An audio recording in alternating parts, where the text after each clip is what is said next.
భారతదేశంలో మిస్టీరియస్ ప్రాంతాలు ఎన్నో ఉన్నాయి. వాటిలో కొన్నింటి గురించి మనకు తెలిసినప్పటికీ కూడా వాటి యొక్క మిస్టరీని మాత్రం మనం ఇప్పటికీ కూడా ఛేదించలేకపోతూ ఉంటాం. అలాంటి మిస్టీరియస్ టెంపుల్ ఒకటి భారతదేశంలో ఉంది. ఆ టెంపుల్ పేరు నిధివాన్ టెంపుల్. ఇది ఉత్తరప్రదేశ్లోని మధురా డిస్ట్రిక్ట్లోని బృందావనంలో ఉంది. నిధివాన్ అంటే తులసి వనం అని అర్థం. బృందావనంలో ఉన్న అత్యంత పవిత్రమైన ప్రాంతాలలో ఒకటి. అలాగే ఇది అటవీ ప్రాంతం కూడా. ఈ ప్రాంతం అనేది పర్టికులర్గా రాధాకృష్ణులకి అలాగే కృష్ణుడి యొక్క గోపికలకి కూడా అంకితం చేయబడింది. ఈ ప్రాంతంలోనే శ్రీకృష్ణుడు తన యొక్క బాల్యం మొత్తాన్ని కూడా గడపడం జరిగింది. ఈ ప్రాంతాన్ని బాంకే బిహారీ టెంపుల్ అని కూడా పిలుస్తూ ఉంటారు. అలాగే ఇంకా చాలా పేర్లున్నాయి. Muralidhar temple, Kanha temple, Giridhar temple, Leeladhar temple, ఇలాగా వేరు వేరు పేర్లు అయితే ఉన్నాయి. శ్రీ మహావిష్ణువు యొక్క 8వ అవతారం శ్రీకృష్ణ అవతారం. దేవకి మరియు వసుదేవులకి 8వ పుత్రుడిగా శ్రీకృష్ణుడు జన్మించడం జరిగింది. ఆ తర్వాత తన బాల్యాన్ని ఇక్కడే గడిపాడనైతే మనకి చరిత్ర చెబుతూ ఉంది. ఈ దేవాలయంలో ముఖ్య భాగం మొత్తం కూడా అడవితోనే నిండి ఉంటుంది. అయితే ఈ టెంపుల్కి ఈ పేరు రావడానికి ఇంకొక మీనింగ్ కూడా ఉంది. నిధి అంటే ట్రెజర్ అని అర్థం, వ్యాన్ అంటే ఫారెస్ట్ అని అర్థం. ఆ ఉద్దేశంతో కూడా దీనికి నిధివాన్ అన్న పేరు పెట్టడం జరిగింది. ఈ ప్రాంతం మొత్తం కూడా పూర్తిగా గ్రీనరీతో నిండిపోయి ఉంటుంది. అలాగే ఎన్నో బావులు ఉంటాయి. ఈ ప్రాంతంలో ఎక్కువగా వర్షాలు పడినట్టుగా కూడా ఏమీ అనిపించదు. కానీ ఆ బావులన్నీ పూర్తిగా నీటితో నిండిపోయి ఉంటాయి. అలాగే అక్కడ ఉన్న చెట్లన్నీ కూడా పూర్తిగా పచ్చదనంతో నిండిపోయి ఉంటాయి. అయితే ఈ నిధివాన్ దేవాలయంలో ఎన్నో మిస్టరీలు ఉన్నాయి. వాటి గురించి కొంచెం తెలుసుకునే ప్రయత్నం చేద్దాం. ఈ నిధివాన్ దేవాలయానికి సంబంధించిన అత్యంత ముఖ్యమైన మిస్టరీలలో మొదటిది ఏంటి అంటే ప్రతి ఒక్కరు కూడా అదే చెబుతూ ఉంటారు. శ్రీకృష్ణుడు ప్రతిరోజు కూడా రాత్రి వేళలో రాధా మరియు గోపికలతో కలిసి నృత్యం చేస్తూ ఉంటాడని చెబుతూ ఉంటారు.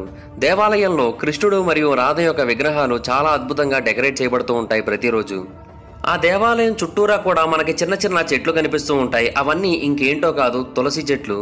ఇవన్నీ కూడా చాలా అద్భుతంగా పెరుగుతూ ఉంటాయి. అయితే చరిత్ర చెప్పేదాని ప్రకారం అయితే ఒకసారి స్వామి హరిదాస్ కృష్ణుడి గురించి ఘోర తపస్సు చేస్తూ ఉన్నాడు. ఆయనకి శ్రీకృష్ణుడు అంటే చాలా భక్తి.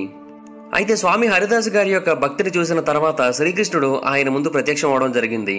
అలాగా ఆ రోజు శ్రీకృష్ణుడు ప్రత్యక్షమైన ప్రాంతాన్ని ఇప్పుడు ప్రత్యసాదల్ అని పిలుస్తూ ఉంటారు. అంటే ఈ ప్రాంతంలో శ్రీ బాంకే బిహారీజీ ప్రత్యక్షం అవడం జరిగింది అనేది ఆ పదం యొక్క ఉద్దేశం.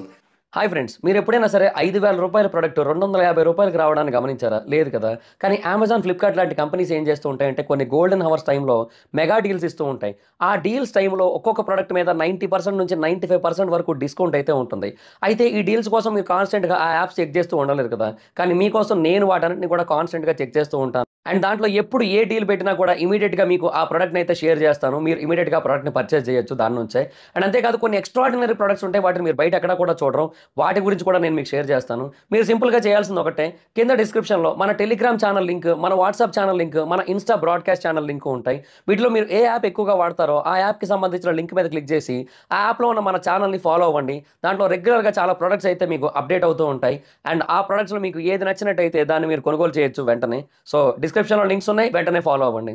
అయితే కొంతమంది చెప్పేది ఏంటి అంటే ఈ నిధివాన్ టెంపుల్ని రాత్రిపూట మూసేసిన తర్వాత శ్రీకృష్ణుడు మరియు రాధ వీళ్ళిద్దరూ కూడా నృత్యాన్ని చేస్తారని, ఒకవేళ ఎవరైనా కూడా ఆ నృత్యాన్ని గనక చూసినట్టయితే వాళ్ళు మతిస్థిమితాన్ని కోల్పోతారని, చెవులు పోతాయని, ఈవెన్ కళ్ళు కూడా పోతాయని అయితే తెలియజేస్తూ ఉంటారు. అలాగే ఒకవేళ ఎవరైనా దాన్ని చూసిన తర్వాత ఇవన్నీ జరిగినా కూడా ఎవరికైనా చెప్పడానికి ప్రయత్నించినట్టయితే వాళ్ళు ఎవరికీ కూడా ఆ విషయాన్ని తెలియజేయడానికి వీలు లేని విధంగా వాళ్ళ నోటి నుంచి మాట బయటకు రాదని తెలియజేస్తూ ఉంటారు. ఆ ప్రాంతంలో నేలంతా కూడా పొడివారిపోయినప్పటికీ కూడా చెట్లన్నీ కూడా పచ్చదనంతో నిండి ఉంటాయి. కానీ తులసి చెట్లన్నీ కూడా పూర్తిగా నేల వైపే బెండ్ అయిపోయి కనిపిస్తూ ఉంటాయి. సో కొంతమంది నమ్మేది ఏంటి అంటే ఆ తులసి చెట్లన్నీ కూడా గోపికలని, కృష్ణుడు నృత్యం చేసే సమయానికి ఆ తులసి చెట్లన్నీ కూడా గోపికలుగా మారతాయని, మళ్ళీ ఆ తర్వాత తెల్లవారుజాము నాటికి అవన్నీ కూడా మళ్ళీ చెట్లుగా మారిపోతాయని అయితే తెలియజేస్తూ ఉంటారు. అలాగే అక్కడ ఉన్న తులసి చెట్లన్నీ కూడా మనకి జంటలుగానే కనిపిస్తూ ఉంటాయి. అవన్నీ కూడా గోపిక మరియు కృష్ణుని యొక్క జంటలని నమ్ముతూ ఉంటారు. అయితే ఆ నిధివాన్ దేవాలయంలో మరొక దేవాలయం ఉంది. దాని పేరు రంగమహల్. ఈ ప్రాంతంలో శ్రీకృష్ణుడు నేరుగా రాధని అలంకరించడం జరిగింది తన చేతులతో అనైతే చరిత్ర చెబుతూ ఉంది. ఒక నమ్మకం ఏంటి అంటే రాధాకృష్ణుడు ప్రతిరోజు కూడా రాత్రిపూట నృత్యం చేసిన తర్వాత ఈ రంగమహల్లోకి వచ్చే విశ్రాంతి తీసుకుంటారని చెబుతూ ఉంటారు. ఇక్కడ శాండల్వుడ్తో చేయబడిన బెడ్స్ కూడా ఉంటాయి రాధాకృష్ణుడు విశ్రాంతి తీసుకోవడానికి. ప్రతిరోజు సాయంత్రం పూట దేవాలయం యొక్క తలుపుల్ని క్లోజ్ చేసేటప్పుడు ఆలయ అర్చకులు ఈ రంగమహల్లోని మంచాలని సిద్ధం చేస్తారు. అలాగే ఆ ప్రాంతంలో బ్యాంగిల్స్ని, పువ్వులని, అలాగే రాధాదేవి కోసం వస్త్రాలను కూడా ఆ ప్రాంతంలో ఉంచుతారు. అలాగే నోటిని శుభ్రపరచుకోవడానికి వేప పుల్లల్ని పెడతారు, స్వీట్స్ పెడతారు, పాన్ని పెడతారు, అంటే తమలపాకుల్ని పెడతారు. ఒక పెద్ద లోటా నిండుగా నీళ్లను కూడా ఉంచుతారు. ఆ రాధాకృష్ణుల యొక్క మంచం పక్కన పెడతారు. వీటన్నిటిని కూడా పూర్తిగా సిద్ధం చేసి ఉంచిన తర్వాత రంగమహల్ యొక్క మెయిన్ డోర్ ని అలాగే నిధివాన్ యొక్క మెయిన్ డోర్ ని కూడా కంప్లీట్ గా బయట నుంచి లాక్ చేసేస్తారు. మళ్ళీ తెల్లవారుజామున మాత్రమే వాటిని తెరవడం జరుగుతుంది.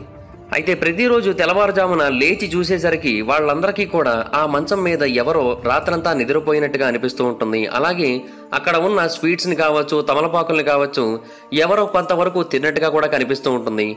అలాగే బ్యాంగిల్స్ కావచ్చు, పువ్వులు కావచ్చు, అక్కడ ఉన్న వస్త్రాలు కావచ్చు, ఇవన్నీ కూడా రాత్రిపూట పెట్టిన ఆర్డర్లో కాకుండా చెదురుగా కనిపిస్తూ ఉంటాయి. అలాగే వాటిని ఎవరో కావాలని మార్చినట్టుగా కూడా కనిపిస్తూ ఉంటాయి.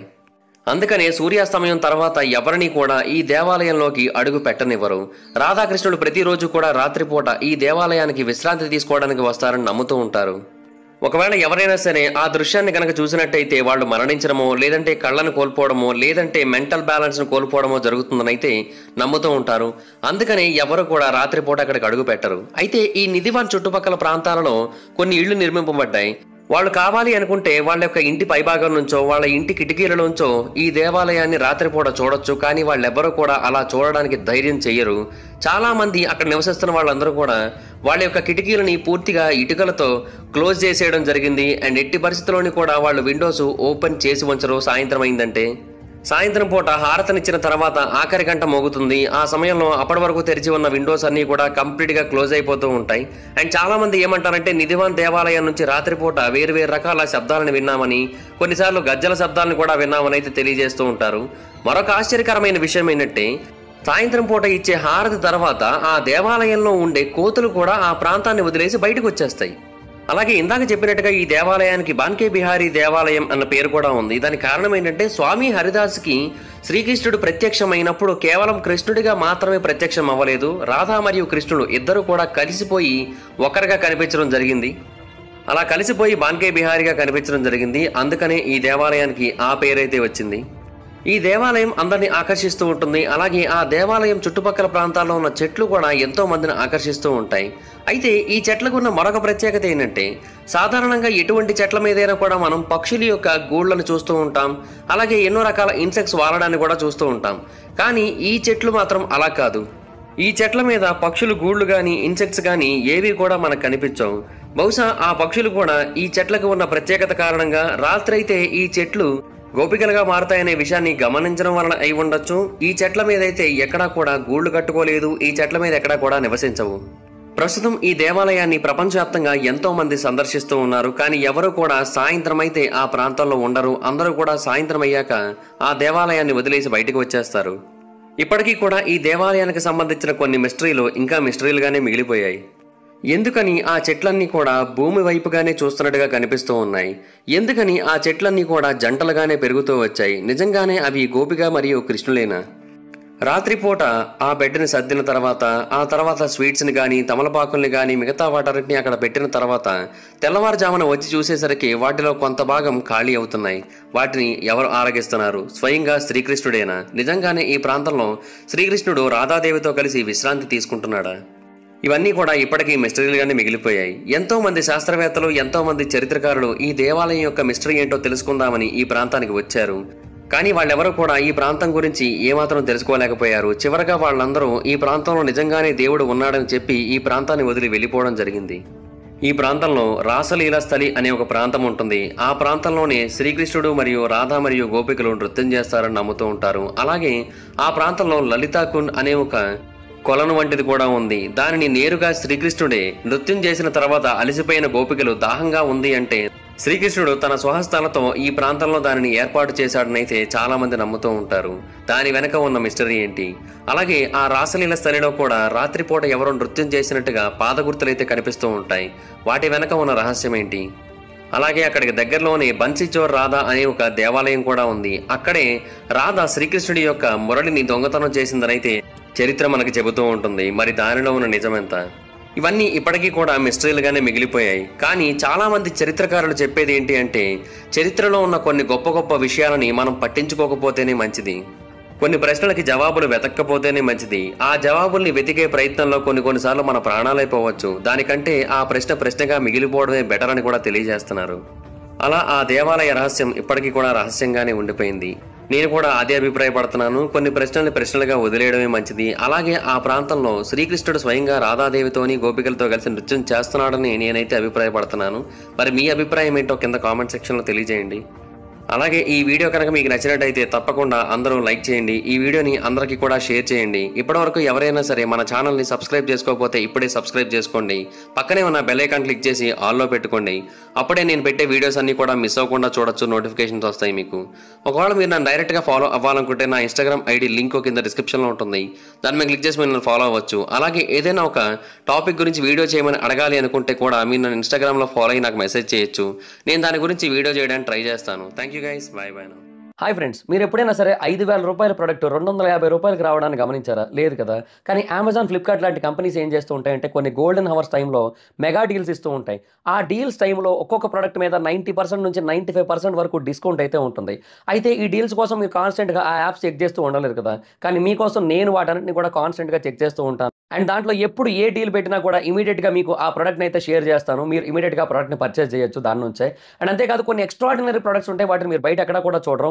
వాటి గురించి కూడా నేను మీకు షేర్ చేస్తాను. మీరు సింపుల్‌గా చేయాల్సింది ఒకటే, కింద డిస్క్రిప్షన్‌లో మన టెలిగ్రామ్ ఛానల్ లింక్, మన వాట్సాప్ ఛానల్ లింక్, మన ఇన్‌స్టా బ్రాడ్‌కాస్ట్ ఛానల్ లింక్ ఉంటాయి. వీటిలో మీరు ఏ యాప్ ఎక్కువగా వాడతారో ఆ యాప్‌కి సంబంధించిన లింక్ మీద క్లిక్ చేసి ఆ యాప్‌లో ఉన్న మన ఛానల్‌ని ఫాలో అవ్వండి. దాంట్లో రెగ్యులర్‌గా చాలా ప్రొడక్ట్స్ అయితే మీకు అప్డేట్ అవుతూ ఉంటాయి. అండ్ ఆ ప్రొడక్ట్స్‌లో మీకు ఏది నచ్చినట్టయితే దాన్ని మీరు కొనుగోలు చేయొచ్చు వెంటనే. సో డిస్క్రిప్షన్‌లో లింక్స్ ఉన్నాయి. వెంటనే ఫాలో అవ్వండి.